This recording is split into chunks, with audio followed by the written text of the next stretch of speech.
नमस्कार दोस्तों, सरल ज्ञान चैनल में आप सभी का स्वागत है। तो शुरू करते हैं आज एक और रहस्यमय और नई कहानी। मुझे केवल इतना बताओ कि तुम चाहते क्या हो। चाहता तो मैं बहुत कुछ हूँ वासुदेव, परंतु सब कुछ एक साथ नहीं बता सकता। सबसे पहले मैं तुम्हें यह याद दिलाना चाहता हूँ कि मेरे भ्राता श्री सालव का वध किया था, जो मैं आज तक नहीं भूला हूं और ना ही कभी भूलूंगा।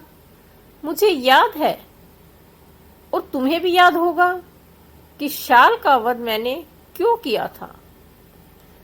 दुर्चरित्र पापी और दुष्कर्मी का वध करना तो मेरा धर्म है। अलूशाल, देखो देखो भांजे देखो, आत्मसमर्पण करने आया और अकड़ ऐसे रहा है जैसे इसमें हमसे करने आया हो सुलह। व्यर्थ की बातों में समय मत खराब करो अनुशाल। यह मत भूलो कि तुमने एक देवी समान स्त्री का भरण किया, और वो भी छल और कपट के द्वारा। मैंने तो केवल एक बार छल किया है, एक बार। अरे तुम्हारा तो सारा जीवन छल और कपट की कहानी है। तुम्हारे छल और कपट की गिनती की जाए तो कई युग बीत जाएंगे।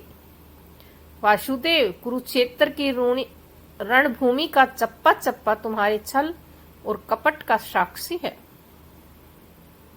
द्रोणाचार्य वध के लिए अश्वत्थामा गज का प्रयोग किया, भीष्म के वध के लिए शिखंडी का उपयोग किया।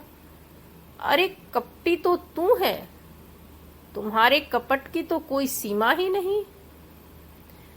तुमने दुर्योधन की जंगा की ओर संकेत करके क्या छल नहीं किया था। वासुदेव, तुमने अर्जुन को निहत्थीकरण पर बाण चलाने के लिए उकसाया, क्या ये छल नहीं था। और तू तो पुराना पापी है वासुदेव, बड़ा घमंड है ना तुझे अपने चमत्कारों पर, अपनी लीला पर। अब दिखाना अपना चमत्कार और लीलाएं। तू क्या दिखाएगा चमत्कार।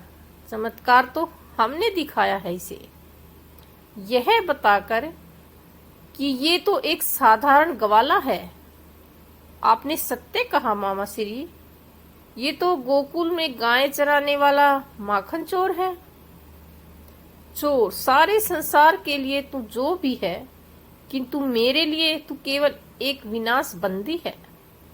जिसके प्राण मेरे हाथों में हैं, तू मेरा कुछ नहीं बिगाड़ सकता वासुदेव, कुछ भी नहीं।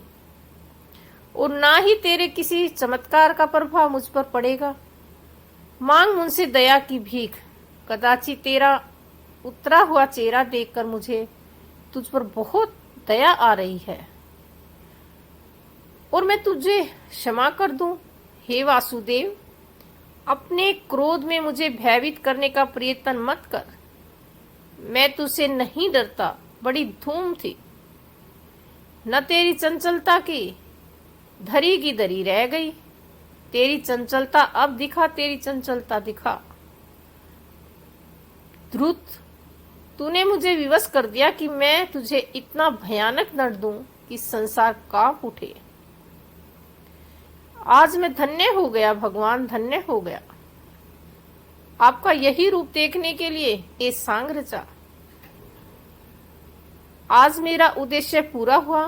हे मुरली मनोहर, हे श्याम, हे घनश्याम, मैं धन्य हुआ, मैं धन्य हुआ। दुष्ट पद्मावती अपहरण के दंड में बचने के लिए स्वांग रच रखा है।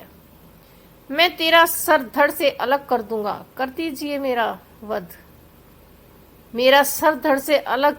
चलाइए अपना ये अद्भुत सुदर्शन चक्र केशव। मेरे जीवन की अंतिम अभिलाषा तो पूर्ण हुई, अब इस जीवन की आवश्यकता क्या है केशव।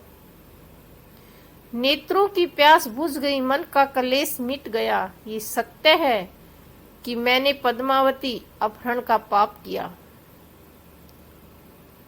जिसका दंड मुझे अवश्य मिलना चाहिए। मुझे दंड दीजिए केशव, दंड दीजिए। लेकिन रुकिए केशव, कहीं अनर्थ ना हो जाए। ये सत्य है केशव कि इसने मेरा अपहरण किया, किंतु इसने इस प्रकार रखा जैसे कोई अपनी बहन को रखता है। पूरा मान सम्मान दिया। इसे क्षमा कर दो केशव।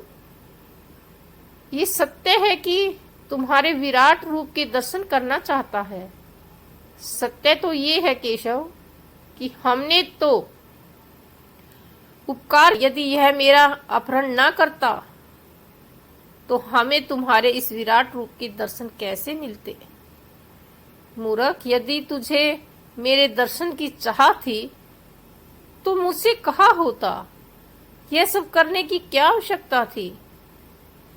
मैं जानता हूं केशव, यदि मैं आपकी वंदना करता तो आप प्रसन्न होकर मुझे अवश्य दर्शन देते। परंतु केशव, मैं आपसे जीतता कैसे। अर्थात आज मैं सारे संसार से कह सकता हूं कि मैंने अनुशासन में कृष्ण जी की विवश कर दिया अपना विराट रूप दिखाने के लिए। केशव, आज मैं जीत गया और आप हार गए।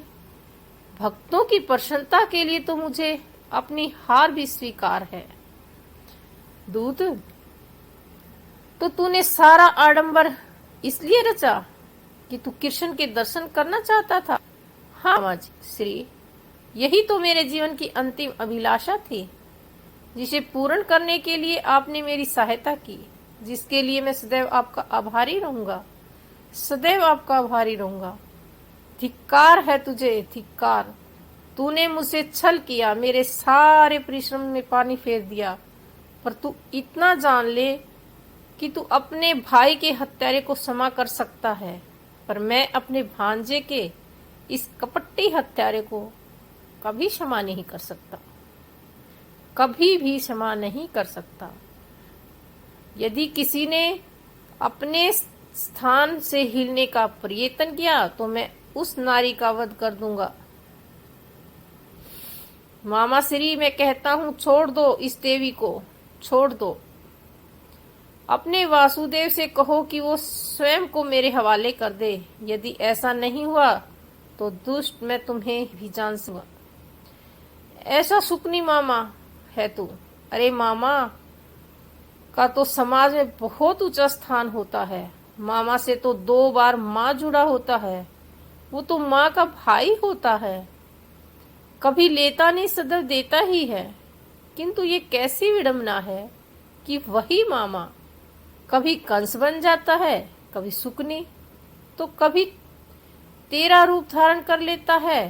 तेरी चिकनी चुपड़ी बातों में नहीं आने वाला। तू स्वयं तो मेरे हवाले कर, वरना मैं इस नारी का वध कर दूंगा।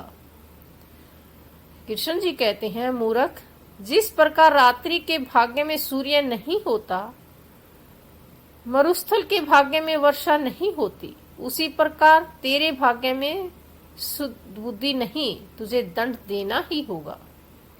श्री कृष्ण जी की जय हो। श्री कृष्ण जी की जय हो। दया भगत पर हरि करे, दे दुष्टों को दंड। भक्ता सदी रचित रहे, टूटे सदा दम घमंड, टूटे सदा दंड घमंड। महाभारत की ये कहानी आपको कैसी लगी, कृपया हमें कमेंट बॉक्स में अवश्य बताएं। और ऐसी ही रहस्यमय कहानियां सुनने के लिए हमारे चैनल को सब्सक्राइब करना ना भूलें। बेल घंटी को प्रेस अवश्य करें ताकि हर रोज सुबह 7 बजे आपकी कोई भी वीडियो मिस ना हो। तो आज के लिए बस इतना ही। कल फिर एक रहस्यमय कहानी के साथ आपके साथ जुड़ेंगे। तब तक के लिए हमें आज्ञा दीजिए। नमस्कार। जय श्री कृष्ण।